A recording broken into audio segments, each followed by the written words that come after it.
Hello guys, welcome to my new blog Bongtani page এবং YouTube চ্যানেলে তোমাদের সবাইকে স্বাগত। দেখতেই পাচ্ছ একটা রান্নার রেসিপি নিয়ে চলে এসেছি, একটা অন্যরকম রান্না। আমি একটা ইউটিউবের বিভিন্ন রান্নার চ্যানেলগুলো একটু দেখতে থাকি, তো সেখান থেকে একটা চ্যানেলে আমি এটা দেখেছিলাম, আমার বেশ ইউনিক লেগেছে, তাই ভাবলাম আমিও একবার ট্রাই করি আর তোমাদের সাথে শেয়ার করি।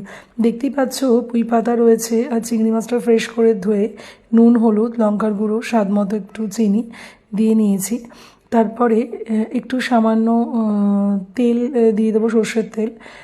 তারপরে আমি একটা বাটা পেস্ট করেছি, এটা হচ্ছে সর্ষে, পোস্ত আর কাজু বাদাম। এটা মিহি করে মিক্সিতে পেস্ট করে নিয়েছি। তোমরা চাইলে একটু কাঁচা লঙ্কাও দিতে পারো, আমি যেহেতু লঙ্কার গুঁড়ো দিয়েছি বলে আর কাঁচা লঙ্কা আমি আগে পেস্ট করিনি। তো এটা দিয়ে ভালো করে চিংড়ি মাছটা মেখে তোমরা বেশি কিছুক্ষণ ম্যারিনেটও করে রাখতে পারো, কিন্তু আমার বাড়িতে যেহেতু আমার বাড়িতে গেস্ট আসবে, তো আমার একটু তাড়া রয়েছে, তো সেই জন্য আমি আর ম্যারিনেশন করার সময় পাইনি। তো এবারে ধুয়ে রাখা পুঁই পাতাগুলো মধ্যে এবারে পরিমাণ মতো যেরকম যেরকম দেবে, তো আমার এই পুঁই পাতাটা একটু বেশ বড় ছিল, তো সেই জন্য আমি একটু বেশি পরিমাণে এই মিক্সচারটা দিয়েছি।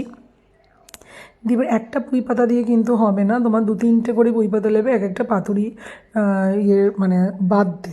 তো এটা যেহেতু বড় পুঁই পাতা, দুটো নিচে দিয়েছি, দিয়ে ওপরে মিক্সচারটা দিয়ে তারপরে পাতুরিটা বাঁধার জন্য ওপরে আরও দুটো পুঁই পাতা দিয়েছি। এবার আগে থেকে আমরা একটু মোটা করে সুতো নিয়ে নেব, তো যেহেতু আমার একটু মানে মোটা সুতো কেনা হয়নি, তো আমি বাড়ির যে সুতোটা সুই সুতো থাকে সেটা দিয়েই পাতুরির পাতাটাকে বাইন্ডিংস করছিলাম। তো প্রথমে নিচের থেকে একবার করে নেওয়ার পর তারপরে এই মানে আড়াআড়ি করে হওয়ার পর লম্বালম্বি করে পাতাটাকে মুড়ে সুন্দর করে প্যাক করে এই যে রেডি হয়ে গেছে। এভাবেই আমি বিভিন্ন সাইজের পাতাতে চিংড়ি মাছের এই মিক্সচারটা তৈরি করে নিয়েছি। সেই জন্য বড়ো, ছোটো, মাঝারি বিভিন্ন টাইপের পাতা অনুযায়ী পাতুরির বাইন্ডিংসটা হয়েছে, দেখতেই পাচ্ছ তোমরা। এবারে তোমরা ননস্টিক প্যানেও করতে পারো, তো আমার এই তাওয়া আমাদের বাড়িতে ননস্টিকেরটা নষ্ট হয়ে গেছে, তো সেই জন্যে যে চাটুটা ছিল সেটা দিয়েই আমি জোগাড় বলতে পারো সেই কাজটা চালিয়ে নিয়েছি। ননস্টিকে করলে কি হয় যে তেলটা একটু কম লাগে, এখানে তেলটা একটু বেশি লাগবে। চাটুটা গরম হয়ে যাওয়ার পর সর্ষের তেল, হ্যাঁ অবশ্যই সর্ষের তেলই রান্নাটা হবে, সর্ষের তেল দিয়ে ভালো করে গরম করে নিচ্ছিলাম।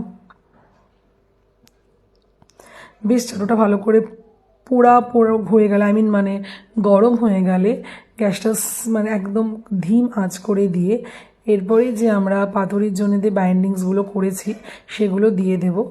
দেখতেই পাচ্ছ আমার একটা বড় পাতা ছিল বলে বড় এবং বিভিন্ন সাইজের হয়েছে, কারণ পুঁই পাতার উপরে মানে ডিপেন্ড করেছে, সবগুলো একসাথে করতেও পারিনি, কয়েকটা রয়ে গেছিলো।